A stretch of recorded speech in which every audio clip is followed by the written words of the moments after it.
자, 얘들아, 6월 모의고사 한국사 해설 강의 해보도록 할게요. 자, 총평부터 해보면요. 일단 이번 6월 모의고사 한국사 시대별 비율부터 보면 그 2015 개정 교육과정 자체가 얘들아 전근대사 근현대사 비율이 3대 7이기 때문에 그게 그대로 적용돼서 나왔습니다. 그래서 전근대사 6문항, 근현대사 14문항이 나왔고요. 전근대사는 선사시대 1문항, 삼국시대 1문항, 고려시대 2문항, 조선시대 2문항이 나왔는데 9월 모의고사나 수능에서는 이 삼국시대에서만 2문항이 나올 수 있어. 그러니까 선사시대가 나오지 않고 삼국시대에서만 2문항이 나올 수 있습니다. 이건 작년에도 보여줬던 흐름이기 때문에 기억을 해두시고요. 그 다음 고려시대 2문항이 이번에는 정치사에서 2문항이 나왔는데 9월이나 수능에서는 정치사 1문항, 문화사 1문항 이렇게 이러한 형태로 나올 수 있다는 거 기억을 해두시고요. 조선시대 같은 경우는 아마 6월 모의고사의 형태 그대로 나올 겁니다. 이번 6월 모의고사에서 정치사 1문항, 경제사 1문항이 나왔거든. 아마 이 흐름 그대로 9월 모의고사나 수능에서 나올 거야. 중요한 건 근현대사지. 개정교육과정이 적용되면서 얘들아 근현대사의 비중이 상당히 올라갔거든. 근데 이 근현대사는 100년밖에 안 된단 말이야. 이 100년밖에 안 되는 역사를 14문항에 구현하다 보니까 이 난이도 자체가 올라갈 수밖에 없습니다. 그러니까 한국사의 전체적인 난이도 자체가 올라갈 수밖에 없어요. 그래서 선생님이 이번 6월 모의고사의 난이도를 중이라고 한 거야. 왜? 근현대사의 비중이 올라갔기 때문에. 구체적으로 얘기하자면 전근대사는 1900년 정도 되는 역사를 6문항에 구현해 내야 되기 때문에 그냥 큰 흐름 잡으시고 키워드 중심으로 암기만 해도 충분히 풀 수 있어요. 근데 근현대사는 100년밖에 안 돼. 그리고 이 100년밖에 안 되는 시간 동안 수많은 조약, 사건, 인물, 단체가 나오잖아. 그래서 큰 흐름 잡고 키워드 암기하는 방식으로 공부해서 절대 안 됩니다. 그럼 어떻게 공부해야 되냐? 그건 이따가 얘기를 해줄게. 그 다음 이번에 난이도 중으로 잡은 이유가 또 뭐냐? 두 번째 이유는 뭐냐? 이번에 세부적인 흐름, 그 다음에 세부적인 연도를 알아야 풀 수 있는 문제가 8번, 19번 문제같이 나왔어.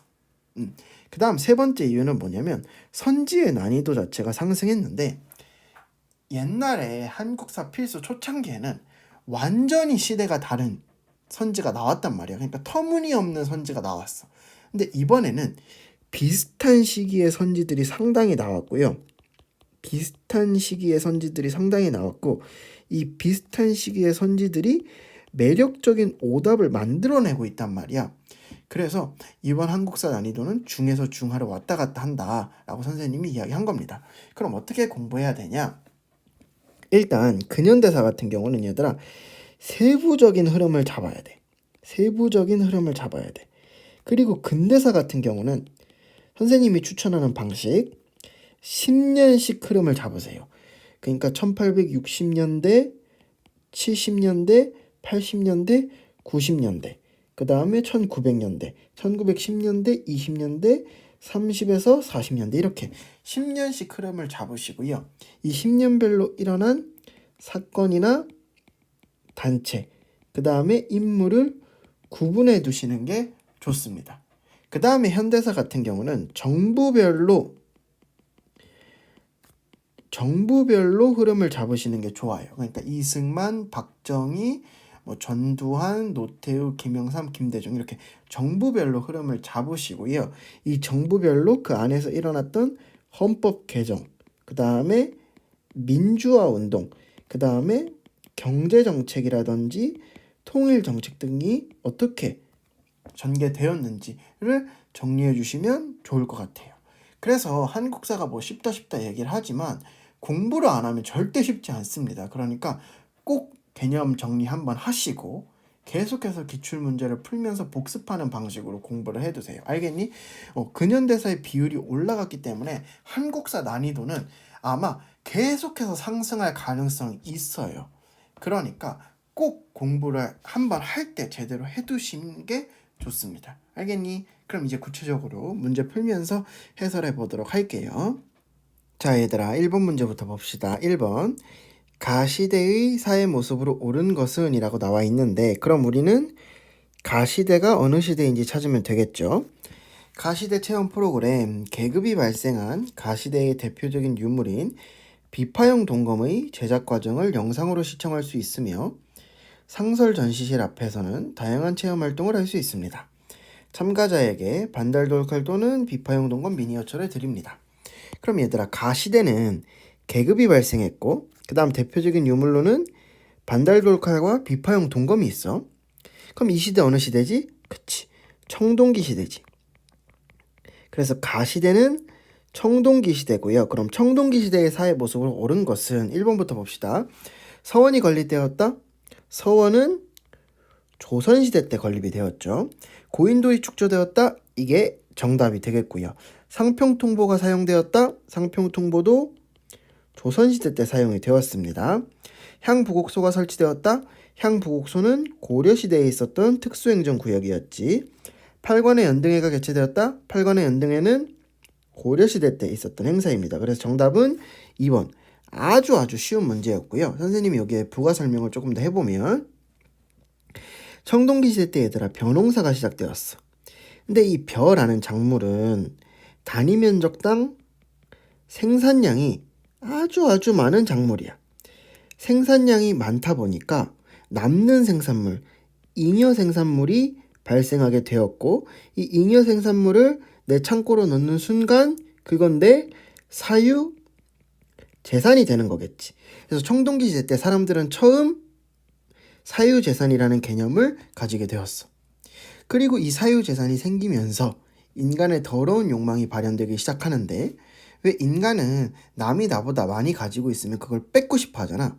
그래서 이 사유재산을 차지하기 위한 정복 전쟁이 청동기 시대 때 활발하게 일어나게 됩니다. 그리고 이 전쟁에서 이긴 사람은 지배자가 되고 이 전쟁에서 진 사람은 피지배자가 되었지. 그래서 이걸 우리는 계급이라고 합니다. 그래서 청동기 시대 때 계급이 발생했고요. 그럼 이 지배자는 본인의 권력을 과시하고 싶을 거 아니야. 그래서 지배자는 본인의 권력을 과시하기 위해서 본인의 무덤을 무지막지하게 크게 만들었습니다. 그 무덤이 바로 뭐야? 고인돌이었지. 그래서 청동기 시대의 사회 모습으로 옳은 것, 고인돌이 축조되었다. 2번이 정답이 되는 거예요. 그 다음에 여기서 하나만 더 얘기를 해보면 얘들아, 반달돌칼 있죠. 요거 헷갈리시면 안 돼요. 청동기 시대 때는 농기구로 청동을 쓴 게 아니라 석기를 썼습니다. 왜? 청동은 무르기 때문에 농사를 짓기에 적합하지 않아요. 그래서 청동기 시대의 농기구는 여전히 석기였다. 그리고 그 대표적인 유물이 바로 반달돌칼이라는 것도 꼭 기억을 해두시면 되겠죠. 자, 그럼 다음으로 넘어가 봅시다. 자, 2번 문제. 가국가의 문화유산으로 옳은 것은, 얘들아, 가국가의 문화유산을 물으니까 우리는 가국가가 어느 나라인지 찾으면 되겠네요. 16년 봄 가의 왕이 도읍을 사비로 옮기고 국호를 남부여로 개칭하였다. 32년 가을 가의 왕이 적을 습격하기 위해 부천에 이르렀는데 숨어있던 적군과 맞서 싸우다가 전사하였다. 시호를 성이라 하였다. 얘들아, 왕의 이름을 줬네. 이 왕 누구야? 성왕이에요. 그럼 성왕이 적군과 맞서 싸우다 전사하였다. 이건 관산성 전투를 묘사하는 글이고, 그 다음 성왕의 업적이 뭐였어? 도읍을 사비로 옮기고 국호를 남부여로 개칭한 거였잖아. 그래서 이 자료는 성왕과 관련된 자료입니다. 그럼 성왕이 어느 나라 왕이었지? 그치, 백제의 왕이었죠. 그래서 가국가는 백제가 되는 겁니다. 그럼 백제의 문화유산을 우리는 골라주시면 돼요. 1번 경주 석굴암 석굴. 얘들아, 경주 석굴암 석굴은 통일신라의 문화유산이고요. 석굴암 석굴이 어느 나라의 문화유산인지 몰라도 얘들아, 경주를 통해서 이건 백제의 문화유산이 아니구나 라는 걸 추측할 수 있어야 합니다.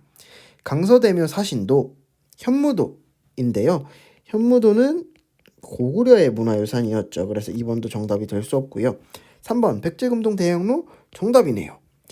4번 삼국유사. 삼국유사는 얘들아 고려시대에 쓰여진 역사책이에요. 그래서 4번 정답이 될 수 없고요. 수원화성은 조선시대 종조가 만든 왕이었죠. 그래서 5번도 정답이 될 수 없습니다. 그래서 2번의 정답은 3번이라는 거 기억을 해두시고요. 자, 다음 문제로 넘어가 봅시다. 자, 3번 가왕에 대한 설명으로 옳은 것은 이라고 나와 있는데, 그럼 우리는 이 가왕이 누군지 찾으면 되겠죠. 주요 업적 가봅시다. 고구려 계승을 표방하여 국호를 고려라고 함, 송악으로 수도로 옮김, 혼인정책으로 호족을 포섭함, 발해 유민을 포용함. 그럼 얘들아, 이 주요 업적만 봐도 이 가왕, 고려를 만든 사람이죠. 고려를 만든 사람 누구야? 태조 왕건이었지. 그래서 가왕은 태조 왕건이고요. 그럼 태조 왕건에 대한 설명으로 옳은 것을 고르면 되겠네요. 1번 교육입국조서를 반포하였다. 얘들아, 교육입국조서 1895년 2차 갑오개혁 때 발표된 거야. 전혀 관련이 없죠. 전국에 척화비를 건립하였다. 척화비를 건립한 건 흥선대원군이에요. 조선시대 때. 그러니까 2번도 정답이 될 수 없겠고요. 치안유지법을 제정하였다. 너무해. 치안유지법 얘들아 1925년 일제강점기 때 만들어진 법이야. 3번 정답이 될 수 없고요. 경국대전을 편찬하였다. 경국대전 조선시대 성종이 편찬했죠. 4번도 정답이 될 수 없습니다. 5번 후삼국을 통일하였다. 너무 맞는 정답이네요. 그래서 3번의 정답은 5번이고요. 여기서 얘들아 태조 왕건의 업적 한 번만 좀 정리를 해보고 갈게요. 태조 왕건은 말 그대로 아까 얘기했지만 고려를 건국한 사람이야. 근데 이 고려라는 나라는 얘들아 호족이 연합해서 만든 나라야. 그러니까 쉽게 얘기해서 호족이 연합해서 왕건을 왕으로 만들어준 거야. 그럼 이걸 반대로 얘기하면 그 호족들이 힘만 합치면 왕건을 끌어내릴 수도 있는 거지. 그래서 태조 왕건에게 가장 중요한 건 뭐였냐면 이 호족을 통합하는 거였어. 그래서 이 호족을 통합하기 위해서 태조 왕건은 수많은 혼인을 맺습니다. 그래서 부인이 29명이었잖아. 그래서 이 호족을 막 통합을 한 다음에는 나라의 비전을 제시해야겠지. 그래서 나라의 비전을 제시해야 되는데 당시 태조 왕건이 제시한 비전이 뭐였냐? 우리는 어디를 계승한 나라다?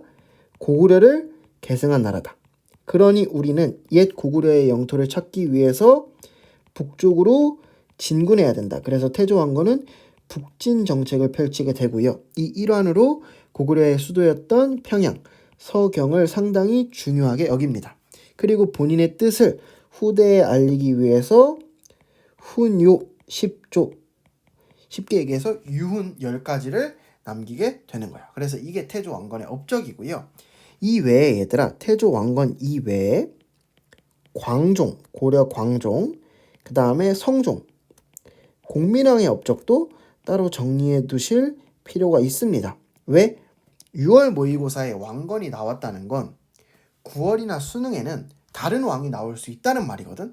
그래서 광종이나 성종, 공민왕의 업적도 반드시 꼭 기억을 해두시고 공부해 두셔야 합니다. 알겠죠? 자, 이어서 5번 가보도록 합시다. 가에 들어갈 내용으로 가장 적절한 것은, 그럼 우리는 가에 들어갈 내용이 뭔지 찾으면 되겠죠. 탐구 내용 보면 이자겸과 척준경이 군사를 동원하여 궁궐을 불태웠다. 이자겸 일파가 왕을 위협하여 처소를 남쪽으로 옮기고 왕의 측근들을 죽였다. 얘들아, 이건 이자겸의 난과 관련된 내용이죠. 그 다음 두 번째, 묘청 등이 서경을 근거지로 삼아서 반란을 일으켰다. 이에 김부식이 이끄는 광군이 이들을 토벌하였다. 이건 묘청의 서경천도 운동, 그리고 묘청의 난과 관련된 내용이지. 그럼 이자겸의 난, 묘청의 난과 관련된 내용을 선지해서 골라보면 1번 신라말 호족 세력의 성장. 얘들아, 이자겸의 난, 묘청의 난 모두 고려시대 때 일어난 일이야. 그러니 1번 정답이 될 수 없고요. 2번 고려 문벌 사회의 동요. 이게 정답이 되겠죠. 그 다음 3번 조선 전기 훈구와 사림의 대립. 고려라니까 3번 정답이 될 수 없고요. 4번 조선 후기 탕평 정치의 추진. 이것도 정답이 될 수 없을 거고요. 5번 일제강점기 민족 유일당 운동의 전개. 전혀 정답이 될 수 없겠죠. 그래서 정답은 2번이 될 거고, 여기서 잠깐 추가 설명을 해보면 고려의 역사는 크게 4시기로 나눌 수 있었죠. 초기, 중기, 그 다음 무신집권기, 원간섭기 이렇게 네 시기로 나눌 수 있었고 각 시기별로 지배층이 누구인지 알아내는 게 상당히 중요합니다. 아까도 얘기했지만 얘들아 고려는 호족과 육두품이 힘을 합쳐서 만든 나라야. 고려는 호족과 육두품이 힘을 합쳐서 만든 나라인데 이들 중 일부는 고려 초기에 중앙 관료가 되어서 고려 초기 통치 체제를 정비하는 데 힘을 쓰고요. 또 이들 중 나머지 일부는 향리가 돼서 본인이 원래 살던 지역으로 내려가 본인의 권력을 유지했어요. 어쨌든 간에 고려 초기 정치를 주도한 건 이 중앙 관료들인데 이 중앙 관료들이 고려 중기에 넘어가면서 본인의 권력을 자식에게, 그 자식이 또 자식에게 이렇게 가문이 권력을 대대로 물려주면서 일종의 문벌 귀족이 됩니다. 그리고 이 문벌 귀족들은 엄청난 특혜를 누렸어. 그리고 이 특혜를 놓치지 않기 위해서 특혜를 계속해서 받기 위해서 발버둥 치는데 그 과정에서 일어난 사건이 바로 아까 나왔던 이자겸의 난과 묘청의 난이었지. 어쨌든 이 문벌 귀족이 본인의 권력을 놓치지 않기 위해서 계속해서 발버둥 치는 와중에 고려가 건국될 때부터 지금까지 차별받았던 사람들이 있었으니 그게 바로 무신들이었어. 결국 참지 못한 무신들이 무신정변을 일으키게 되고요. 무신정변의 결과 무신집권기가 시작됩니다. 근데 이 무신은 평생 전쟁만 했던 사람이지 정치를 했던 사람은 아니야. 그래서 제대로 정치를 못했고 심지어 몽골 원나라가 쳐들어왔을 때 제대로 대응을 하지도 못합니다. 그래서 결국 이 무신 정권이 막을 내리게 되고 원간섭기가 시작되죠. 원간섭기 때는 일제강점기 때 친일파가 득세했듯이 원간섭기 때는 친원파인 권문세족이 득세하게 되는데 이 권문세족도 아까 나왔던 문벌귀족처럼 엄청난 특혜를 누리고 엄청나게 많은 토지를 소유했습니다. 그러다가 이 원간섭기를 벗어나려고 노력한 왕이 등장하니 그 왕이 바로 공민왕이었지.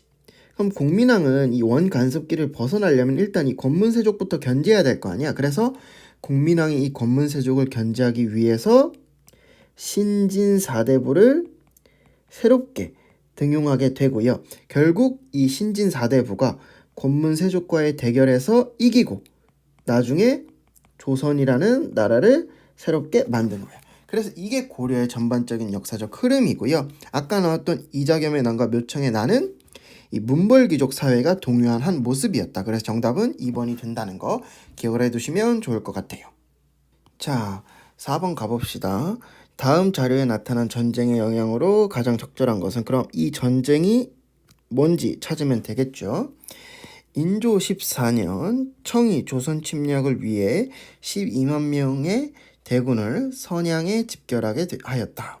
인조 14년 임금이 강화도로 들어가려고 했으나 청군이 길을 차단하였다고 하자 남한산성으로 들어갔다. 인조 15년 청군이 강화도로 함락하였고 복림대군 등이 사로잡혔다. 인조 15년 임금이 삼전도에서 3번 절하고 9번 머리를 조아리는 예를 행하였다. 얘들아, 이것만 봤을 때 이 전쟁 뭐야? 병자호란이죠. 왜? 병자호란 자체가 인조가, 조선의 왕이었던 인조가 친명배금, 명나라랑 친하고 청나라를 배척하는 정책을 계속해서 실시했고 그 결과 청나라가 조선을 침략한 전쟁이 바로 병자호란이었잖아. 그리고 그 병자호란 과정 속에서 인조가 청나라에 맞서 싸우기 위해서 남한산성에 들어갔으나 결국 아무것도 하지 못했고 이 남한산성 안에서 청나라와 화해를 맺냐 아니면 계속해서 싸우냐, 척하파와 주하파가 계속해서 대립했고 결국 인조가 청나라에 항복하면서 이 전쟁이 끝이 나게 되잖아. 어쨌든 이 자료와 관련된 전쟁은 병자호란입니다. 그럼 병자호란의 영향으로 가장 적절한 것을 골라보면 1번 대가야가 멸망하였다. 대가야가 멸망한 건 신라 진흥왕 때지. 정답이 될 수 없습니다. 별무반이 편성되었다. 얘들아, 별무반은 고려시대 때 여진을 정벌하기 위해서 윤관이 만든 군대잖아. 그러니 2번 정답이 될 수 없고요. 북벌론이 대도하였다. 이게 정답이죠. 왜? 북벌론은 인조 다음 왕이었던 효종이 조선이 군사력을 키워서 청나라를 정벌하자는 주장이 바로 북벌론이었으니까 3번이 정답이 되겠고요. 4번 삼국간섭이 발생하였다. 얘들아, 삼국간섭은 청일전쟁과 관련된 사건이었죠. 1895년에 일어난 일이니까 정답이 될 수 없고요. 쌍성총관부가 설치되었다. 쌍성총관부는 원간섭기 때 원나라가 천령 이북 땅을 다스리기 위해서 설치한 거니까 5번도 정답이 될 수 없습니다. 그래서 4번의 정답은 3번이에요.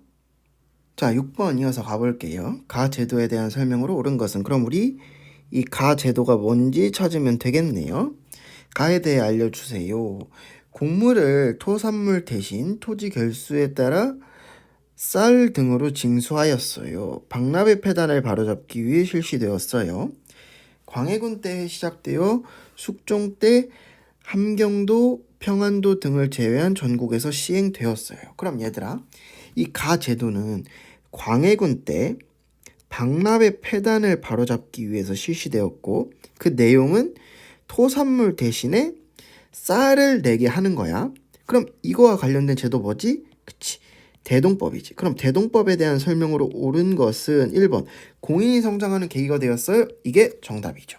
2번 삼백산업 발달에 영향을 주었어요. 얘들아, 삼백산업은 현대사 이승만 정부 때 내용이란 말이야. 그래서 2번은 정답이 될 수 없고요.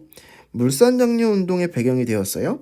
물산장려운동은 얘들아 1920년대에 실시된 민족주의 운동이고요. 이 물산장려운동의 배경이 되는 건 굳이 따지면 일제강점기 때 총독부가 실시한 회사령 폐지가 되겠지. 그래서 3번 정답이 될 수 없고요. 기기창이 설치되는 결과를 가져왔다. 얘들아, 기기창은 1880년대에 조선 정부가 청나라에 영선사라는 사절단을 파견했고, 그 결과 기기창이 설치됐잖아. 그러니까 이것도 전혀 관련이 없습니다. 권문세족의 경제적 기반을 약화시켰다. 권문세족의 경제적 기반을 약화시킨 건 뭐 공민왕이 실시한 전민변정 도감이라든지, 아니면 고려 말에 이성계가 실시한 과전법 등이 되겠죠. 그래서 5번도 정답이 될 수 없습니다. 그래서 정답 1번 공인이 성장하는 계기가 되었다. 이게 바로 정답이고요. 여기서 선생님이 이제 보충 설명을 더 해볼게요. 이 대동법은 이 광해군이 실시한 정책인데, 왜 실시하게 되었냐? 원래 조선시대에는 얘들아 공납이라는 세금 제도가 있었어. 이 공납은 집별로 각 지역의 특산물을 내게 한 세금인데, 이게 조선 후기에 가면 갈수록 폐단이 너무나도 심합니다. 그래서 이 폐단을 해결하기 위해서 광해군이 대동법을 실시하게 되는데, 그럼 이 대동법의 내용은 뭐냐? 이제부터 특산물, 각 집별로 특산물 내지 마. 그리고 돈 많은 건 땅을 가진 지주들이니 이 지주들이 토지 1결당 쌀 12두를 고정해서 내라. 이게 바로 대동법이야. 당연히 지주들은 반발이 굉장히 심했겠죠. 그래서 이 대동법은 100년에 걸쳐서 완성이 되었어요. 그리고 이 대동법을 실시한 결과 공인이 등장하게 되는데, 그럼 이 공인은 뭐 하는 사람이냐? 그걸 좀 알아보면 이 공납이라는 시스템 안에서는 개별 가구들이 특산물을 국가에 납부하는 형태였어. 그래서 그 국가는 받은 특산물을 가지고 국가를 운영해 나갔단 말이야. 근데 이 대동법이 실시되면서 이제 개별 가구가 아니야, 땅을 가진 지주들이 국가에 쌀을 내는 거야. 돈을 내는 거야. 그럼 어떤 문제가 발생하냐? 공납 시스템일 때는 가구가 되는 특산물을 가지고 국가가 필요한 물품을 충당하고 그걸 가지고 운영을 했는데, 대동법이 실시되면서부터는 이제 국가가 필요한 물건은 받지 못하고 돈만 받는 거야. 그럼 돈만 받으니까 물건을 따로 충당해야 될 거 아니야. 그 물건을 충당하기 위해서 공인이라는 사람이 등장하게 됩니다. 그래서 이 공인이 지주가 국가한테 돈을 주잖아. 그럼 국가는 이 공인한테 돈을 줘. 그리고 이 공인이 어디에 가서 시장에 가서 국가가 필요한 물건을 사오는 거야. 그리고 그 산 물건을 다시 국가에 납부하는 거지. 그래서 이 공인이 대동법이 실시되면서부터 상당히 중요한 역할을 하게 되고요. 그 다음 여기서 이제 또 하나 중요한 걸 얘기해 보면, 그럼 공인이 시장에 가서 물건을 엄청나게 많이 살 거 아니야. 그럼 그 과정에서 상품을 화폐로 사고 파는 경제는 더욱더 발달하겠네. 그래서 이 공인이 등장하면서 상품화폐 경제도 상당히 발달하게 됩니다. 그래서 요 내용 기억을 해두시고요. 그 다음 9월 모의고사랑 수능 때는 얘들아, 이 조세제도의 개편과 그러니까 9월 모의고사나 수능 때는 이 조세제도 개편보다는 조선 후기의 경제 상황, 특히 상품화폐 경제가 조선 후기에 상당히 발달하게 되는 이 상황 자체를 물어볼 수 있거든. 그래서 요 내용 반드시 기억을 해두시길 바랍니다. 오케이. 자, 이제 근현대사 파트로 넘어왔네요. 7번 가 인물이 실시한 정책으로 옳은 것은, 그러면 가 인물이 누구인지 찾으면 되겠죠. 저는 지금 경복궁에 나와 있습니다. 경복궁은 임진왜란 때 불타버렸는데 고종의 아버지인 가가 왕실의 권위를 높이기 위해 중건하였습니다. 이 과정에서 원납전을 징수하고 당백전을 발행하여 백성의 원망을 사기도 했습니다. 그럼 얘들아, 가 인물은 일단 첫 번째 고종의 아버지고요. 다음 두 번째 경복궁을 중건했대. 그럼 이 인물 누구야? 그치, 흥선대원군이죠. 그래서 흥선대원군이 실시한 정책을 살펴보면요. 1번 정동행성 이문소를 폐지하였다. 정동행성 이문소를 폐지한 건 공민왕이었죠. 고려 공민왕이었어. 이 정동행성 이문소가 원나라가 고려의 내정을 간섭하기 위해서 만든 거였잖아. 그래서 공민왕이 정동행성 이문서를 폐지시켰죠. 그 다음 독서상품가를 운영하였다. 독서상품가를 운영한 건 통일신라 원성왕이죠. 사군육진을 개척하였다. 사군육진을 개척한 건 조선시대 세종대왕의 업적이었고요. 그 다음 4번 호포제를 실시하였다. 이게 정답이죠. 마흔을 복속하였다. 마흔을 복속한 건 백제의 근초고왕이었어요. 그래서 정답은 4번이 되고요. 여기서 흥선대원군 관련된 내용 조금만 정리를 해보면 얘들아, 이 흥선대원군이 집권했을 때의 상황을 보면 일단 국내적으로는 세도 정치가 행해지고 있었죠. 그래서 세도 정치 때문에 특정 가문이 권력을 독점하고, 그리고 왕권은 밑바닥에 떨어진 상황이었어. 그래서 이러한 문제를 해결하기 위해서 흥선대원군은 왕권을 강화하기 위해서 노력도 하고요. 그 다음 민생을 안정시키기 위해서도 노력을 하는데, 특히 이 민생을 안정시키기 위해선 당시 문란했던 세 가지 세금제도, 즉 삼정의 문란을 해결해야 됐었어. 그리고 이 삼정의 문란을 해결하기 위해서 실시한 정책 중 하나가 바로 호포제였죠.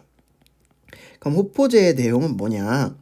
이전까지 군정이라는 세금이 있었는데, 이 군정은 뭐냐면 군대를 가거나 아니면 국가의 중요한 요역을 행하는 건데, 이 군정을 흥선대원군이 호포제를 실시하기 이전까지는 어떻게 했냐면 16세에서 60세까지의 양인 남성이 1인당 군포 한 피를 내면 됐었어.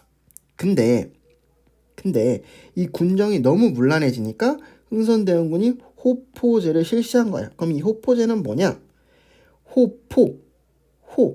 집을 가진 사람은 무조건 군포를 내야 된다는 거지. 그럼 집을 가진 사람에는 양반도 있고 일반 양인 남성도 있을 거 아니야. 쉽게 얘기해서 이제 양반도 군포를 내야 되는 게 바로 호포제인 거야. 그래서 당시 백성들이 엄청나게 환영을 하죠. 왜 그러냐? 이전 군정은 아까 얘기했지만 이건 양반은 안 내고 양인 남성들만 냈었어. 근데 호포제가 실시되면서 이제부터 양반도 군포를 내게 되었다는 거 기억을 해두시면 좋을 것 같고요. 그 다음 국외적으로는 흥선대원군이 집권했을 때 서세동점의 시기라고 해서 서양 세력이 동양 세력을 점령하려던 시기였어. 그래서 서양 세력이 동양 세력을 점령하기 위해서 이양선, 모양이 이상한 배를 막 동양에 보냈었지. 이러한 서세동점의 시기에 흥선대원군은 나라의 문을 열었다 닫았다. 통상수교 거부 정책으로 맞대응했고요. 이 과정에서 신미양요, 병인양요 같은 사건이 일어나기도 했죠. 그래서 흥선대원군의 업적 한번 정리를 해두시면 좋을 것 같고요. 다음 가봅시다. 자, 8번 가봅시다. 가나 시기 사이에 있었던 사실로 옳은 것은 이라고 나와 있는데 얘들아 8번 문제가 선생님이 보기엔 이번 6월 모의고사 한국사 문제 중에서 가장 까다로운 문제였어. 근데 생각보다 오답률이 높지는 않더라고. 그래서 여러분이 잘 풀어주신 것 같아요. 어쨌든 이 8번 상당히 어려운 문제였습니다.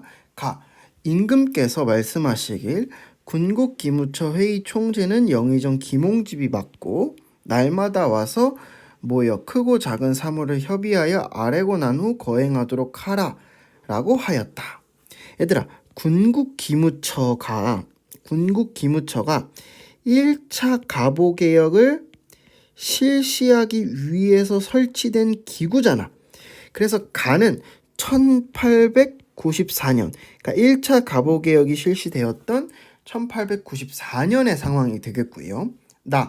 임금이 모든 관원을 이끌고 엄숙한 차림새를 갖추고 환구단에 이르러 친히 하늘과 땅의 제사를 지낸 후 황제에 즉위하였다.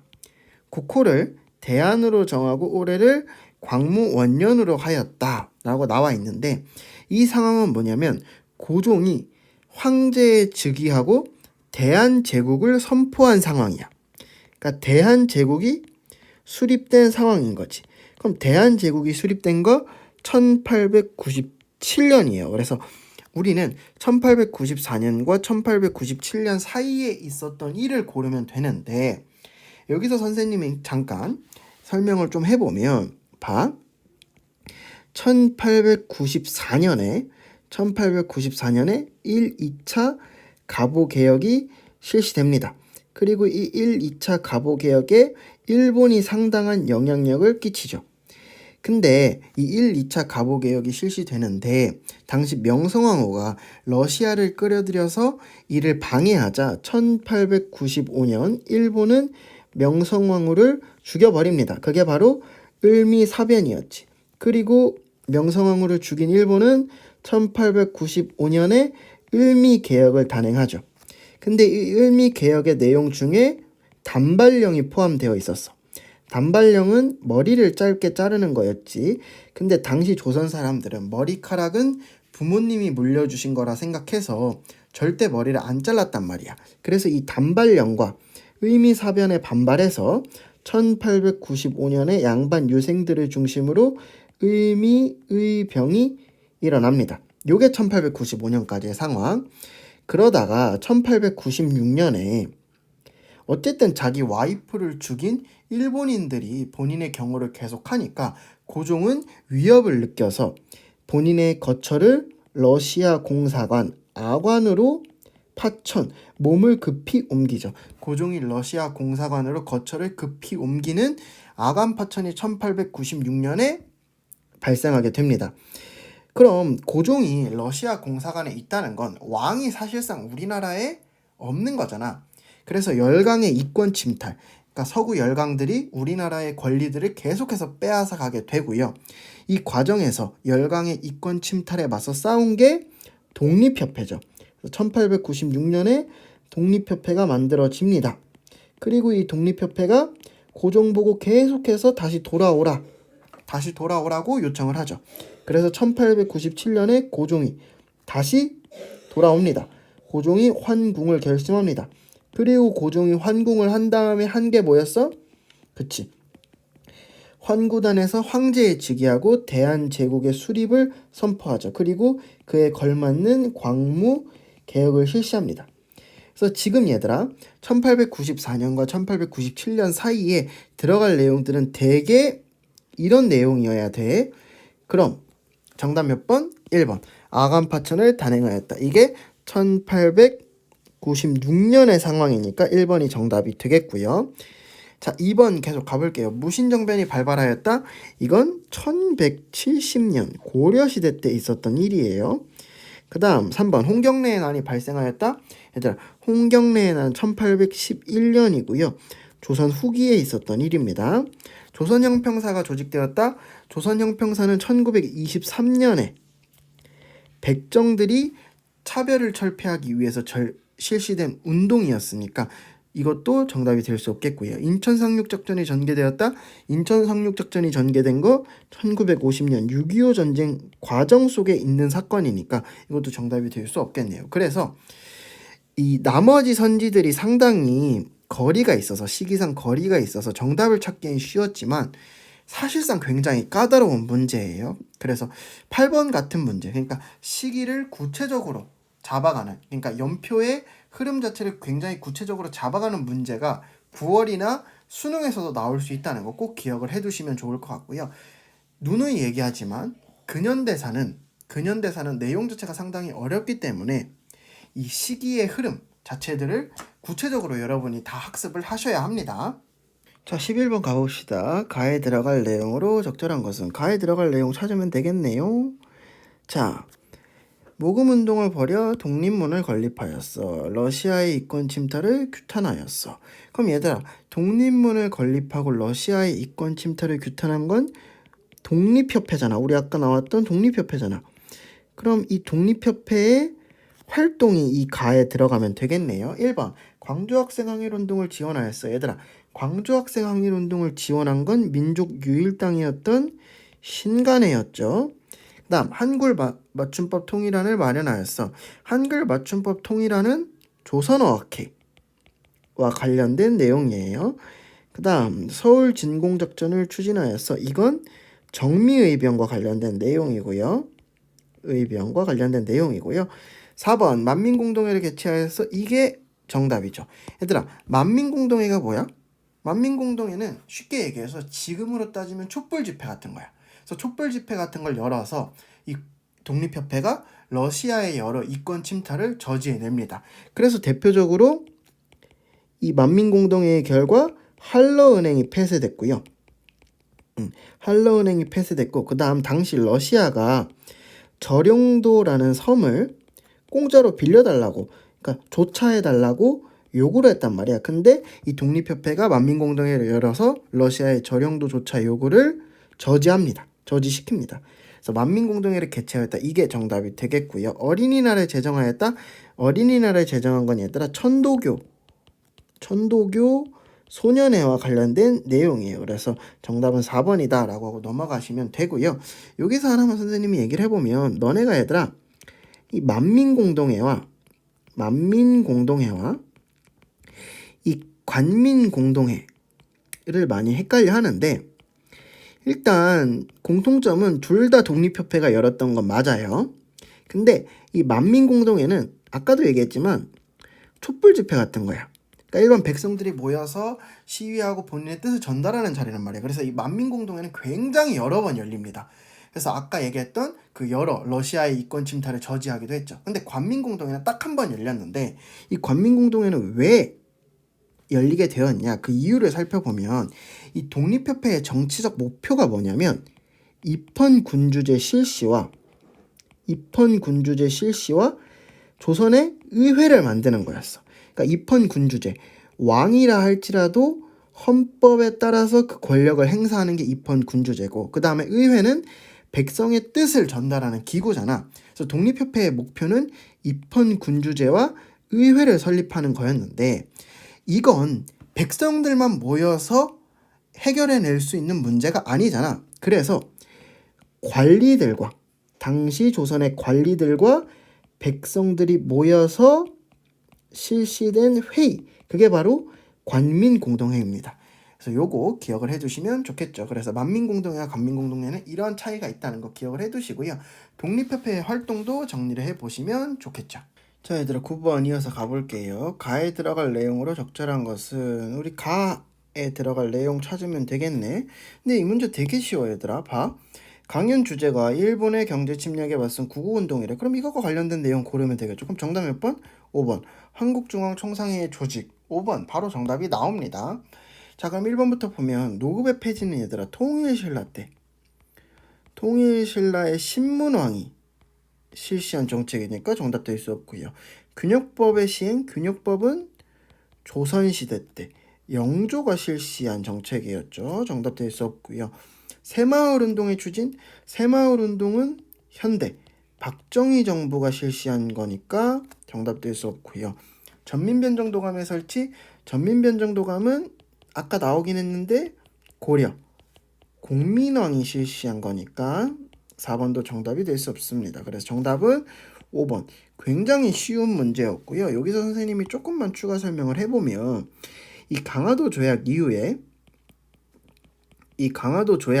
얘들아 뭐 물론 이 구체적인 내용까지 다 하면 너무 길어지니까 선생님 간단하게 얘기하는 거예요.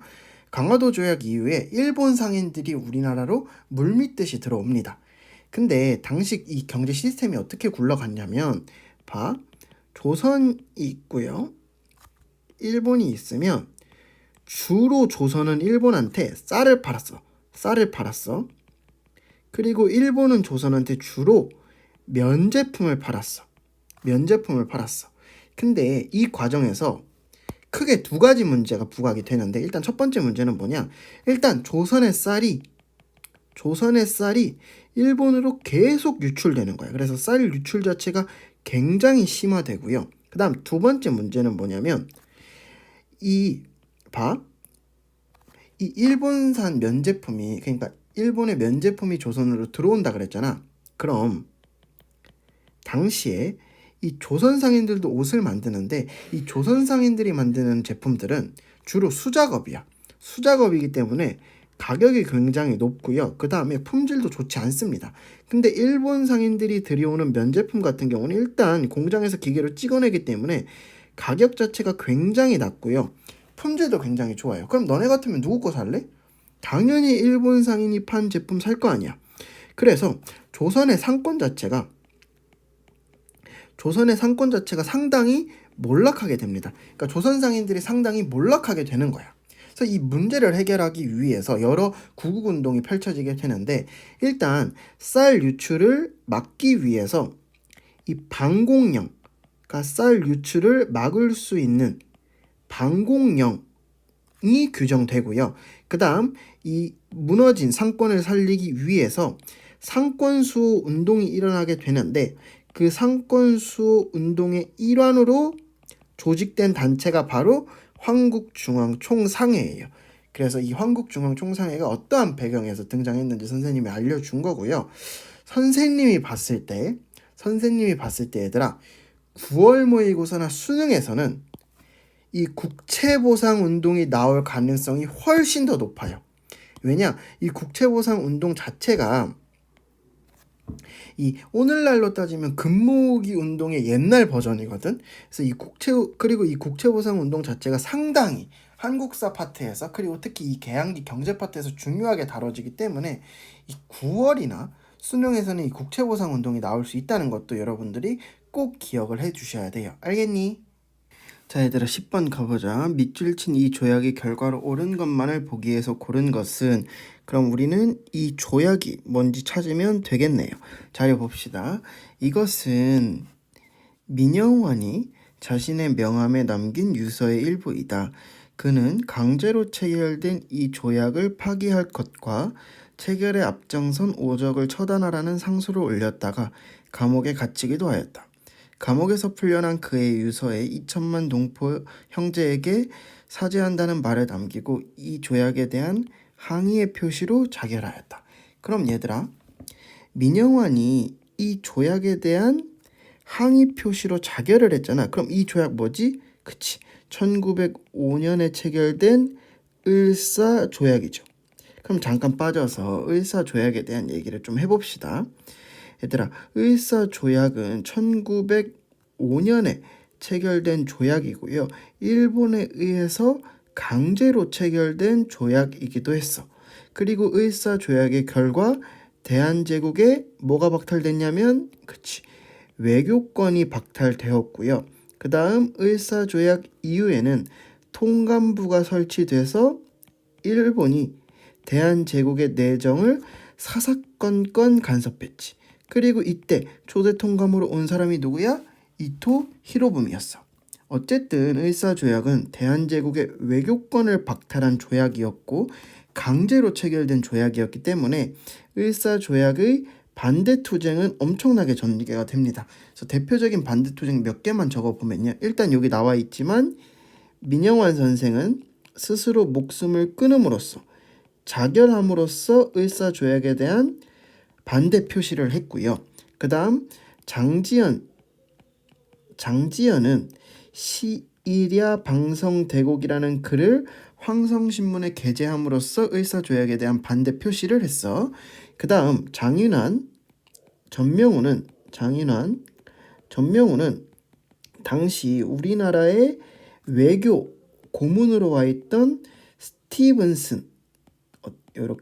스티븐슨을 저격함으로써 을사조약에 대한 항의 표시를 했고요. 당시 황제였던 고종도 네덜란드 헤이그에서 열리는 만국평화회의에 이위종 이상설로 구성된 특사를 보냄으로써 이 을사조약의 부당함을 알리려 했죠. 그래서 을사조약은 얘들아 내용뿐만 아니라 반대투쟁도 상당히 중요합니다. 자, 어쨌든 문제로 돌아와서 그럼 우린 을사조약의 결과를 고르면 되겠네. 기억, 통감부가 설치되었다. 맞죠?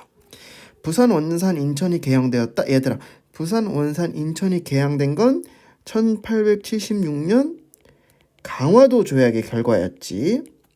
그 다음 디귿, 대한제국의 외교권이 박탈되었다. 맞고요. 리을, 청과 일본의 군대가 동시에 철수하였다. 얘들아, 이건 갑신정변 이후에 청과 일본 사이에서 맺어진 텐진 조약이잖아. 그러니 리을도 정답이 될 수 없겠네요. 정답 몇 번? 2번입니다. 그래서 10번의 정답은 2번이에요. 자, 얘들아, 일제강점기 문제 이제 살펴보도록 합시다. 밑줄 친 이 운동의 영향으로 가장 적절한 것은 이라고 나와 있는데, 그럼 우리는 이 운동을 찾으면 되겠죠. 학생들이 다시 만세를 외치다. 1920년 3월 1일 새벽 이 운동의 발발 1주년을 기념하여 배와 여학교 학생 수십여 명은 학교 뒷산에 올라가 대항독립 만세를 외쳤다. 그러나 이들의 소식을 들은 경찰들이 달려와 학생들을 줄줄이 잡아갔다. 한편 다음날 경찰은 배제고등보통학교에서도 만세를 불렀다는 혐의로 학생들을 연행하였다. 현재 해당 학교의 교사와 학생 15명이 경무총감부에 갇혀있는 중이다 라고 나와 있네. 그럼 얘들아, 1920년 3월 1일이 이 운동이 일어난 지 1주년 되는 날이라고 했잖아. 그럼 이 운동이 일어난 날은 언제야? 그치, 1주년이라고 했으니까 1919년 3월 1일날 이 운동이 일어났겠지. 그럼 1919년 3월 1일날 일어난 운동 뭐야? 그쵸, 3.1운동이죠. 그래서 우리는 3.1운동의 영향으로 가장 적절한 걸 찾으면 됩니다. 1번, 집강소가 운영되었다. 얘들아, 집강소는 1차 동학농민운동, 그 다음 이후에 정부와 농민군 사이에서 체결된 전주화약의 결과 만들어진 거잖아. 그래서 1번은 정답이 될 수 없고요. 을미의병이 일어났다. 얘들아, 을미의병은 을미사변, 그 다음 을미개혁에 대한 반발로 전개된 거니까 2번 정답이 될 수 없고요. 내각책임제 개헌이 이루어졌다. 얘들아, 내각책임제 개헌이 이루어진 건 4.19 혁명의 결과였죠. 그래서 3번 정답이 될 수 없고요. 남북한이 유엔에 동시 가입하였다. 이건 뭐 노태우 정부가 실시한 북방 외교의 결과라고 볼 수 있으니까 4번 정답이 될 수 없습니다. 일제가 이른바 문화통치를 실시하였다. 그렇죠, 이게 정답이죠. 12번의 정답 5번이고요. 그럼 3.1운동의 영향 한번 정리를 해보도록 합시다. 크게 세 가지를 알아볼 거예요. 3.1운동은 얘들아, 일제강점기에 일어난 최대 규모의 항일운동이었어. 그 결과 일제는 통치 방식을 무단통치에서 문화통치로 바꿨고요.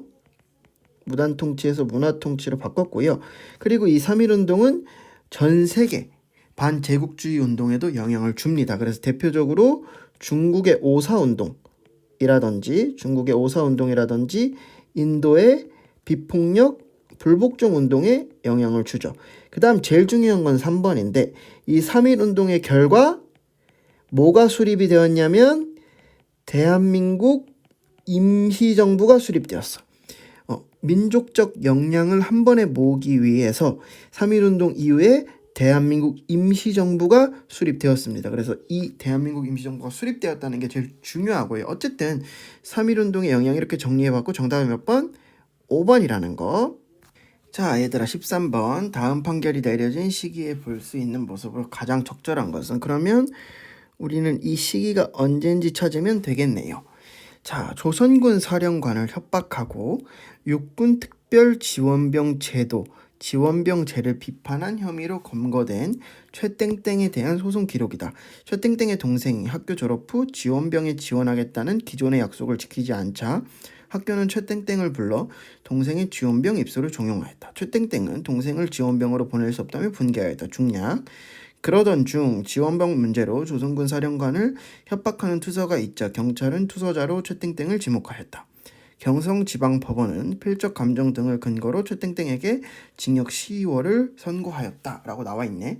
근데 얘들아 지원병제가 실시된 건 일제강점기 중에서도 민족 말살 통치기잖아.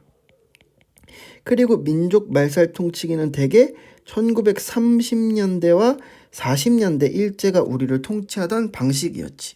그러면 우리는 1930년대, 40년대의 모습을 찾으면 됩니다. 1번 갑신정변에 참여하는 개화파. 갑신정변은 얘들아 1884년이에요. 정답 될 수 없죠.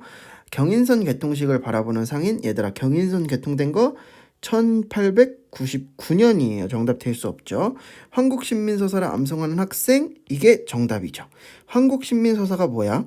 조선인 너네는 천황국가에 신하된 백성이야. 그러니 너넨 천황폐하께 충성을 맹세하는 한국신민서사를 암송해야 돼. 이게 바로 민족말살 통치기의 모습이죠. 그래서 3번이 정답이고요. 신식 무기를 들고 훈련받는 벨기군. 이건 1880년대. 그러니까 조선이 개화정책을 실시했을 때의 모습이고요. 5번 5.18 민주화운동을 취재하는 기자. 5.18 민주화운동은 1980년입니다. 그래서 정답 될 수 없고 13번의 정답은 3번인데 얘들아 일제강점기에서 무단통치, 문화통치, 민족 말살 통치를 비교하는 문제 무조건 나올 겁니다. 그러니 그 내용 잘 구분해 두시고요. 지금은 시간이 없으니까 우리 민족 말살 통치기의 내용만 살짝 보도록 합시다. 민족 말살 통치기는 아까 얘기했지만 1930년대와 40년대 일제가 우리를 통치하던 방식이었고요. 왜 민족 말살 통치를 했냐? 1931년에 일본은 만주사변을 일으키고요. 1937년에 중일전쟁을 일으킵니다. 그리고 1943년에 태평양 전쟁을 일으키는데 쉽게 얘기해서 일본이 전쟁광이 된 거야. 그럼 전쟁을 하려면 수많은 자원이 필요할 거 아니야? 그래서 조선에서 그 수많은 자원을 충당해 가려고 합니다. 근데 조선인들이 일본을 위해 싸울 리가 있니 없니? 당연히 없지. 그래서 일제가 조선인 안에 있는 민족성 자체를 말살시키는 민족 말살 통치를 실시한 거고요. 그 내용을 구체적으로 보면 일단 이름을 다 일본식으로 바꿔야 됩니다. 창씨 개명을 해야 되고요. 네, 일본과 조선은 하나의 몸이다. 그 다음 일본과 조선은 조상이 동일하다. 내선일체 일선동조를 막 이야기하고 그리고 천황의 국가에 신하된 백성으로서 천황폐하께 충성을 맹세하는 한국신민서사를 암송하게 하고요. 당연히 조선어와 조선사는 사용해서도 공부해서도 안 됐습니다. 경제적으로 가보면 국가총동원법을 통해서 조선의 물적 자원과 인적 자원을 다 빼앗아 가는데 일단 물적 자원으로서 공출제를 실시하고요. 그 다음 인적 자원으로서는 일단 지원병제를 실시합니다. 일본을 위해 싸울 사람 지원병을 모집하고요. 만약 지원병이 다 모이지 않았다. 그럼 강제로 끌고 갑니다. 징병하고요. 전쟁에 나갈 수 없는 사람은 징용, 강제로 끌고 가서 일을 시킵니다. 그리고 여성 같은 경우는 일본군 위안부로 강제 동원해 갔죠. 이게 바로 민족 말살 통치기의 내용이야. 그래서 아까 얘기했지만 무단 문화 민족 말살 통치기에 어떠한 통치가 이루어졌는지 잘 구분하실 수 있어야 됩니다. 어쨌든 13번의 정답은 3번이고요. 다음 가봅시다. 자, 14번. 밑줄 친 이 단체에 대한 설명으로 옳은 것은, 그럼 얘들아 우리 이 단체 알아내면 되겠네요. 이 우표는 김상욱 의사 순국 100주년을 기념하여 제작된 것입니다. 우표에는 그의 사진을 바탕으로 그린 초상화가 담겨 있습니다. 그는 이 단체의 일원으로 종로경찰서의 폭탄을 투척하는 의거를 일으켰습니다. 그럼 얘들아, 김상욱 의사가 속해 있던 이 단체 뭐지? 의열단이죠. 의열단이죠. 그럼 의열단 잠깐 얘기를 해보면 의열단은 1920년대와 30년대 활동했던 의거 단체고요. 누가 만들었지? 그치. 김원봉이 만들었어. 김원봉이 만들었어. 그리고 의열단의 강령은 신채호 선생이 쓰게 되는데 그 신채호 선생이 쓴 의열단의 강령이 바로 조선혁명선언이었지. 이 조선혁명선언의 내용은 혁명의 유일한 무기는 폭력이다 라는 내용이었고, 그 다음 김상옥 이외에 나석주, 그 다음 김익상, 김지섭 등이 의열단에서 활동을 했습니다. 그럼 이와 관련된 내용 보면 1번 김원봉의 주도로 결성되었다. 이게 정답이죠. 2번 교조신혼운동을 전개하였다. 얘들아, 교조신혼운동과 관련이 있는 건 동학이에요. 그 다음 부마민주항쟁에 참여했다. 이건 현대사와 관련된 내용이죠. 그래서 정답 될 수 없고요. 오산학교와 대성학교를 건립하였다. 이건 신민회죠. 애국계몽운동단체 신민회죠. 김규식을 파리강화회의에 파견하였다. 얘들아, 김규식을 파리강화회의에 파견한 단체는 신한청년당이라는 단체인데 여기까지 몰라도 돼요. 어찌됐든 간에 정답은 몇 번? 1번이라는 거 기억을 해주시고요. 의열단과 항상 함께 나오는 단체 뭐 있지? 한인애국단 있지? 그 내용도 반드시 기억을 해주시면 좋을 것 같아요. 자, 얘들아 15분 가볼게요. 가에 들어갈 내용으로 가장 적절한 것은, 그럼 우리 이제 가에 들어갈 내용을 찾으면 되는데 이 15번은 자료 해석형 문제야. 원래 필수 한국사는 문제가 쉽게 출제되기 때문에 이 정도의 자료 해석형 문제를 내지 않았거든. 근데 이번 6월 모의고사에 나왔어. 그럼 9월이나 수능에서도 이러한 문제가 나올 수 있다라는 거예요. 그래서 자료를 꼼꼼히 읽으셔야 되고요. 그럼 한번 읽어볼게. 1930년에 조사한 통계 자료에 따르면 전체 한국인 가운데 한글을 읽고 쓸 수 있는 사람은 약 15%에 불과했다. 이를 남녀로 구분해 보면 전체 남성 중 약 25%만이, 여성 중 약 6%만이 한글을 읽고 쓸 수 있었다. 이렇게 문맹률이 높은 상황 하에서 한글 보급 등을 목표로 가라고 나와 있네. 그럼 얘들아, 이 가 앞의 내용을 정리해 보면 한국인의 문맹률이 뭐하다? 상당히 높다. 쉽게 얘기해서 당시 1930년에 한국인 중에서 한글을 읽고 쓸 수 있는 사람이 거의 없었다는 거야. 그럼 가에는 이 문맹률을 낮추기 위한 활동이 들어가야겠지. 근데 우리 문맹률을 낮추기 위한 활동 딱 한 개밖에 안 배웠어. 그게 뭐야? 그렇지. 1930년대 초반에 언론사를 중심으로 전개된 문맹 퇴치 운동이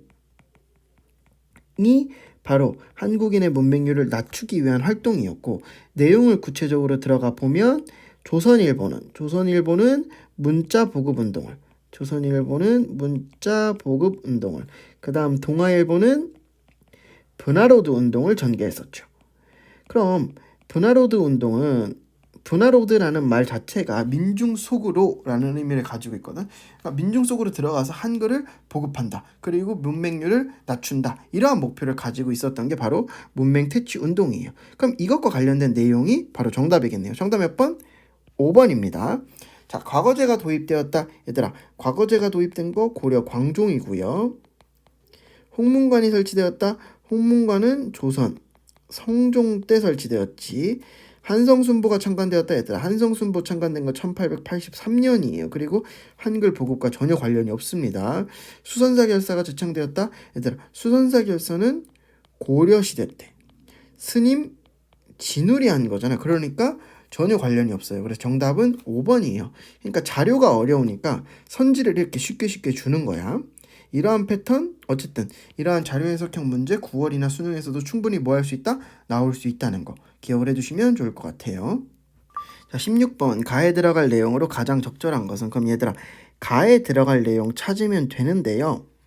이 문제는 최고 오답률 문제야. 그래서 별표 한 3개 쳐놓고 이 가에 들어갈 내용 찾아봅시다. 근데 딱 봤더니 독립운동가이자 역사학자 땡땡땡의 삶을 다룬 다큐멘터리 나와 있어. 그럼 얘들아, 역사학자 땡땡땡을 찾으면 가에 들어갈 내용도 쉽게 나오겠죠. 그럼 역사학자 땡땡땡 누구냐? 봐. 역사는 아와 비아의 투쟁, 을지문동, 독사실론, 조선사 연구초, 조선사, 조선 상고사. 이거 다 누구와 관련돼 있지? 역사학자 신채호와 관련된 거잖아. 그래서 가에 들어갈 내용은 신채호 선생과 관련된 내용입니다. 그럼 1번 한국통사를 저술하다. 한국통사 저술한 거 박은식 선생이고요. 시무 28조를 건의하다. 시무 28조 건의한 거 고려시대 최승로였죠. 조선혁명 선언을 작성하다. 이게 정답이죠. 우리 아까 전 문제에서 했었지. 조선혁명 선언은 의열단의 지침이었고 이걸 누가 썼어? 신채호 선생이 썼어요. 4번 조선사회 경제사를 출간하다. 조선사회 경제사 출간한 거 백남훈 선생이고요. 우리말 큰사전 편찬을 주도하다. 이건 조선어학회와 관련된 내용입니다. 그래서 16번의 정답은 3번이고요. 충분히 최고 오답률을 기록할 법한 문제였어. 그럼 최고 오답률을 기록한 문제니까 선생님이 간단하게 내용 설명 좀 해볼게요. 1930년대, 40년대 일본이 일제가 조선어와 조선사를 전부 금지시켰잖아. 이거에 대한 반발로서 1930, 40년대 우리 민족의 문화를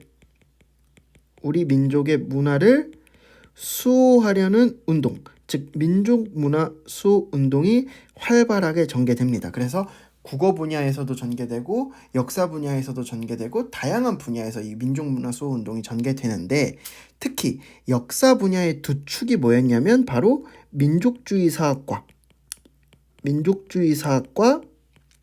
사회경제사학이었어. 그럼 먼저 민족주의 사학부터 설명을 해보면, 이 민족주의 사학은 한국사의 주체성, 그 다음에 한국인의 정신을 강조했죠. 그래서 대표적인 인물로 박은식 선생이 있는데, 이 박은식 선생은 혼을 강조하고요. 그 다음에 신채호 선생도 민족주의 사학을 대표하는 사람입니다. 그럼 신채호 선생님은 뭘 얘기했냐? 일단 이 신채호 선생은 우리 역사의 주체를 왕이나 특정 영웅이 아니라 민족으로 바라봅니다. 그리고 역사는 아와 비아의 투쟁이라고 설명을 해. 여기서 아는 나, 즉 조선을 의미하고요. 비아는 타인, 즉 일본을 의미합니다. 그럼 이 조선이 일본과의 싸움에서 이기려면 어떻게 해야 되냐? 난가 정신을 갖춰야 된다고 신채호는 얘기하죠. 그래서 이게 민족주의 사학의 전반적인 내용이고요. 사회경제사학에는 대표적으로 백남훈 선생이 있는데, 이 백남훈 선생이 뭐라고 얘기했냐? 한국사도 세계사의 보편적인 발전 법칙에 따라서 발전했다고 이야기합니다. 그러니까 한국사도 세계사의 발전 법칙에 따라서 발전해 왔다라고 이야기하는데, 이게 무슨 얘기냐? 당시 일본이 뭐라고 얘기했냐면, 당시 일제가 뭐라고 얘기했냐면, 한국은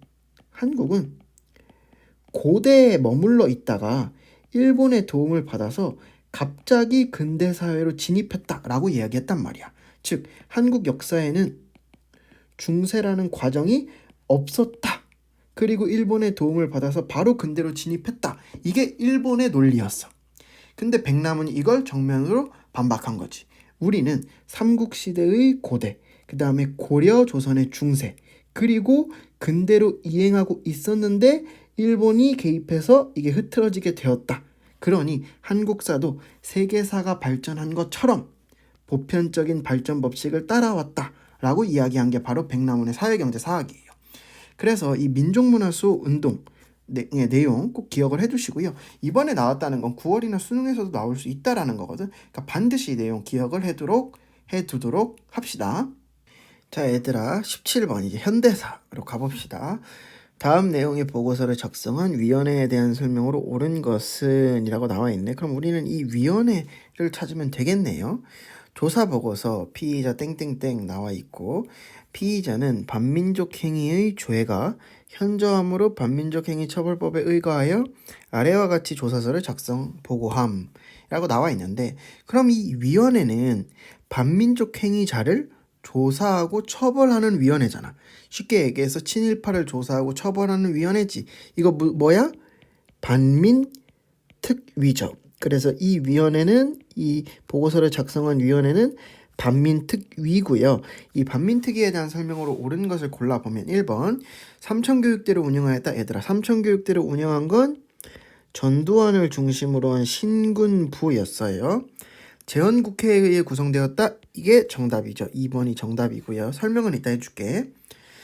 3번 정우회 선언을 계기로 결성되었다. 정우회 선언을 계기로 결성된 건 신간회였죠. 밀립대학 설립운동을 추진하였다. 이건 밀립대학 기성회가 되겠네. 그 다음 조선인민공화국 수립을 선포하였다. 이건 조선 건국준비위원회입니다. 그래서 정답은 2번이고요. 이 반민특위가 만들어진 배경 이런 걸 좀 간단하게 설명을 해보면 1948년에 얘들아 남한만의 단독 선거가 진행이 되죠. 여기서 말하는 선거는 총선이에요. 국회의원을 뽑는 총선이에요. 그래서 이 남한만의 단독 선거로 재헌국회가 구성이 되고요. 이 재헌국회는 재헌헌법을 만듭니다. 이 재헌국회는 재헌헌법을 만듭니다. 그리고 이 재헌헌법에 따라서 대한민국의 초대 대통령으로 누가? 이승만이 선출되고요. 이승만이 선출되고요. 이 이승만이 대한민국 정부 수립을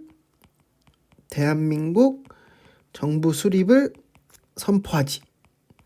자, 그리고 이제 대한민국 정부가 수립이 되었는데 이 대한민국 정부가 가장 급하게 해야 될 게 뭐였냐면 당시 국민들이 가장 원하던 게 두 개 있었어. 첫 번째는 뭐냐? 일단 내 땅을 가지는 것. 그러니까 토지를 개혁해서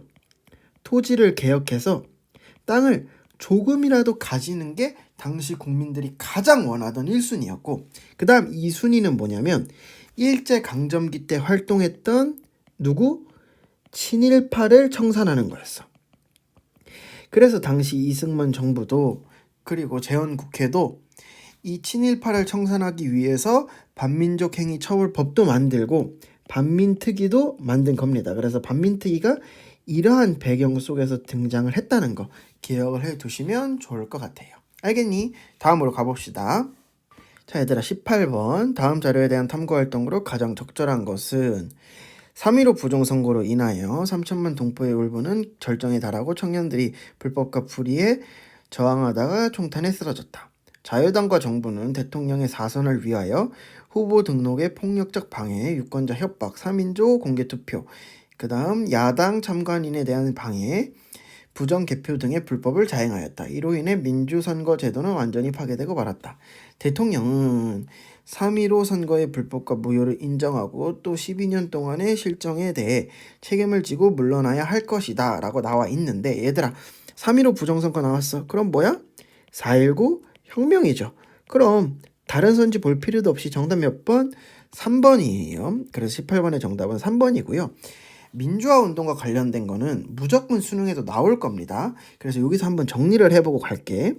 우리나라에서 대표적인 민주화 운동은 크게 세 가지가 있죠. 첫 번째는 4.19 혁명, 두 번째는 5.18 광주 민주화 운동, 5.18 민주화 운동, 그 다음에 세 번째는 6월 민주항쟁. 세 가지가 있는데 각각의 내용을 좀 대략적으로 살펴보면 4.19 혁명은 3.15 부정선거가 직접적인 원인이 돼서 일어났죠. 그리고 이 4.19 혁명이 전국적으로 확산되는 계기는 마산 시위 도중에 김주열 학생이 경찰에 의해서 사망하게 되면서 이 4.19 혁명이 전국적으로 확산이 됐죠. 그렇죠? 그래서 이 4.19 혁명의 결과 이승만이 하야를 하고요. 당시 외교부 장관이었던 허정을 중심으로 과도 정부가 구성이 됩니다. 자, 5.18 민주화 운동은 12.6 사건 이후에 12.12 사태를 통해서 신군부가 집권하게 되죠. 신군부가 집권하게 되면서 광주를 중심으로 민주화 운동이 활발하게 전개되었고요. 이 5.18 민주화 운동은 1980년대 민주화 운동의 토대로 자리를 잡게 됩니다. 그리고 관련된 기록 유산이 유네스코에도 등재가 되었죠. 그 다음 6월 민주항쟁은 1987년에 이 직선제 열기, 대통령을 국민의 손으로 뽑게 해달라는 직선제 열기가 점차 부풀어 오르는 과정 속에서 박종철이라는 학생이 고문 중에 사망하게 되고요. 이 와중에 전두환은 4.13 호원 조치를 통해서 헌법을 바꾸지 않겠다고 이야기합니다. 그래서 전국적으로 6월 민주항쟁이 일어났고 그 결과 6.29 선언을 통해서 당시 전두환 정부가 직선제 개헌을 수용하게 되죠. 그리고 그 결과 9차 개헌이 단행되었고요. 이 9차 개헌의 내용은 대통령 직선제, 그리고 임기는 5년, 한 번만 할 수 있어 단임제, 이게 현재까지 이어져 오고 있는 겁니다. 그래서 이 민주화 운동과 관련된 내용은 얘들아 무조건 매년 수능에 나와요. 그러니까 반드시 기억을 해 두시는 게 좋을 겁니다. 다음 가봅시다. 19번 가볼게요. 밑줄친 긴급조치가 발표된 시기를 연표해서 고른 것은 이라고 나와 있네. 근데 얘들아 이거 자료 안 봐도 돼. 긴급조치는 유신헌법에 담겨져 있는 내용이잖아. 그리고 유신헌법은 1972년에 공포가 되었죠. 그래서 우리는 연표에서 1972년이 들어갈 시기를 고르면 되는 겁니다. 그리고 자료에서 친절하게 유신헌법을 근거로 발령된 긴급조치 1호라고 나와 있네요. 어쨌든 바로 밑으로 내려가 볼게. 8.15 광복, 얘들아 8.15 광복은 1945년이고요. 발췌 개헌안 통과라고 나와 있는데 발췌 개헌은 1차 개헌이었지. 그래서 당시 대통령 간선제를 직선제로 바꾸는 개헌이었어. 이건 1952년입니다. 그 다음 5.16 군사정변. 5.16 군사정변은 당시 박정희가 장면 내각을 몰아내고 권력을 잡게 된 사건이었고요. 이 5.16 군사정변은 1961년에 발생했습니다. 삼선 개헌안 통과.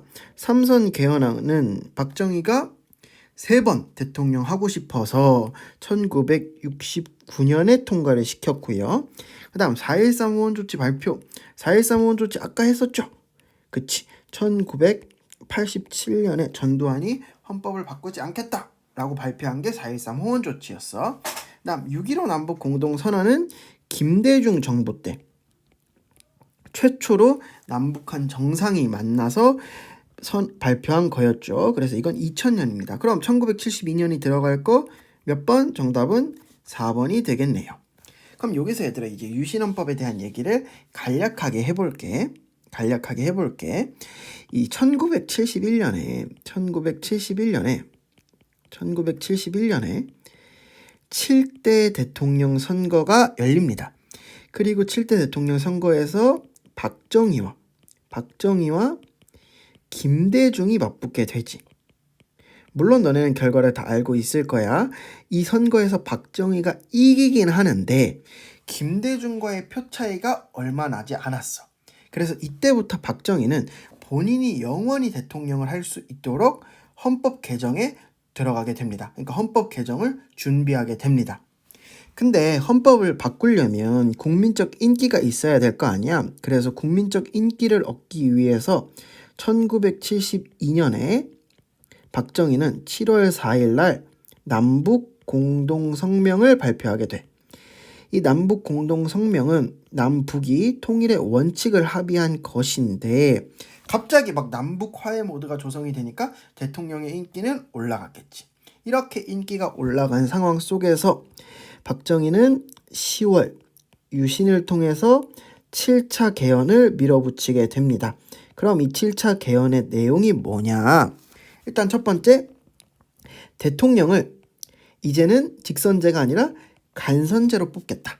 그리고 대통령은 통일주체 국민회의라는 곳에서 간선제로 선출한다는 게 7차 개헌의 첫 번째 내용이었어.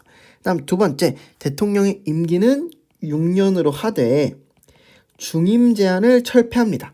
그러니까 영원히 대통령 선거에 출마할 수 있게 된 거야, 박정희가. 그 다음 세 번째 내용이 바로 긴급조치였는데 이 긴급조치는 뭐냐면 대통령이 위급한 상황이라고 판단될 경우에 국민의 기본권을 제한할 수 있는 게 바로 이 긴급조치예요. 그래서 이게 7차 개헌의 내용이었고요. 어쨌든 이 7차 개헌이 국민투표를 통해서 확정이 됩니다. 그리고 72년 박정희는 8대 대통령 선거를 치르게 되고요. 이 8대 대통령 선거에서 99.9%의 당선으로 그러니까 통일주체 국민회의에서 대통령을 간선제로 뽑으니까 99.9%의 득표를 얻고 8대 대통령에 당선되게 되죠. 이게 유신헌법과 관련된 내용이야. 선생님이 아까 총평에서도 얘기했지만 그 현대사에서는 얘들아 각 정부별로 시기를 구분하시고 정부별로 이루어졌던 경제정책, 통일정책, 그 다음에 헌법 개정 이 세 가지는 필수적으로 파악하셔야 합니다. 알겠니? 그럼 이제 마지막 문제 가볼게. 자, 20번 마지막 가봅시다. 밑줄친 정부에 대한 설명으로 옳은 것은 그럼 우리는 이 정부가 어느 정부인지 알면 되겠네요. 땡땡땡땡은 문자 그대로 은행이나 증권회사 등 금융기관과 거래 시에 가명이 아닌 실명으로만 거래할 수 있는 제도입니다.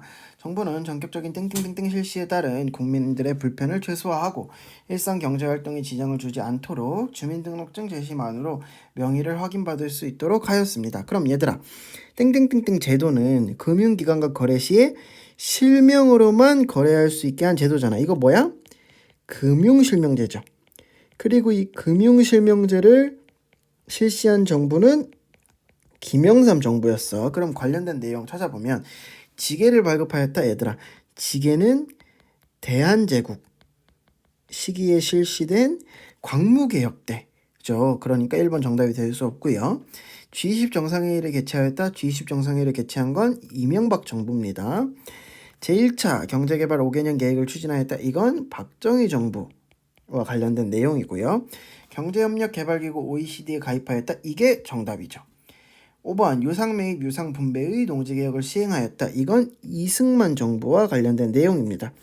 여기서 선생님이 좀 더 추가 설명을 해보면 이 OECD라는 기구가 얘들아 당시에 이 선진국만 가입할 수 있다고 막 알려줬단 말이야. 그래서 당시 김영삼 정부가 OECD에 가입한 다음에 우리 대한민국도 선진국 반열에 들어섰습니다라고 막 엄청 홍보를 했어. 1996년에. 그리고 1년 뒤에 뭐가 터졌어? 1997년에 IMF가 터지면서 온갖 망신을 다 당했죠. 그래서 이러한 맥락에서 이해를 해주시면 될 것 같고요. 원래 한국사 20번 문제는 항상 통일 문제였거든. 항상 통일 문제였는데 이번에 경제정책과 관련된 문제가 나왔어. 그래서 선생님이 볼 때 9월이나 수능에서 9월에 물론 한 번 더 봐야겠지만 수능에서 통일이 안 나오고 경제정책이 나올 가능성이 좀 높을 것 같아요. 선생님이 보기엔. 그래서 각 정부별 경제정책 반드시 기억을 해두시고요. 왜냐면 애들이 통일만 공부하지 경제 잘 안 본단 말이야. 그러니까 경제정책 반드시 공부를 해두시고요. 오늘 이렇게 이제 모의고사 해설 강의가 끝났는데 왜 한국사 때문에 얘들아 발목 잡히면 안 되잖아. 그러니까 반드시 한 번 정도는 완벽하게 공부를 하시고 수능 보시길 바래요. 알겠니? 오케이, 그럼 안녕.